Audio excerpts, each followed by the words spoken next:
అంటే ఈ కొంచెం ఈ కైండ్ ఆఫ్ మీకు చెప్పారు ఇందాక ఫస్ట్ ఆగిపోయింది కూడా అలాగే. అదేం సినిమా? అంటే సినిమా మండి యాక్చువల్లీ. ఓకే.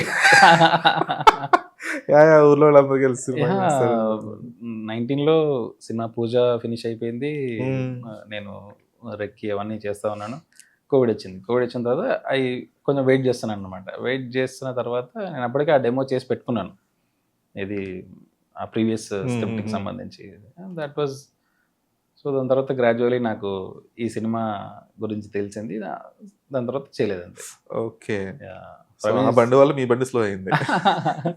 లేదు. అంటే నాకు చాలా ఇష్టమైన సినిమా. యాహ్! Cinema yeah! అండి. ఆ! ఇది చాలా కామన్‌గా జరుగుతూ ఉంటది. అవునవును. అసలు అలా కొన్ని కామన్ అది. సినిమాలైతే ఏకంగా అవునవును. షూట్ స్టార్ట్ అయిపోయి, తర్వాత లేదంటే ఆల్రెడీ వేరే లాంగ్వేజ్‌లో ఇదే కాన్సెప్ట్ వస్తుందంట అనంగా ఆపేసిన సిట్యుయేషన్స్ చాలా ఉన్నాయి. ఏది అది కూడా ఉన్నాయి. చాలా అవును. పెద్ద బడా బడా హీరోల సినిమాలు. ఎగ్జాక్ట్‌లీ. అవును. చిన్నవి కూడా కాదు. బడా హీరో సినిమాలు.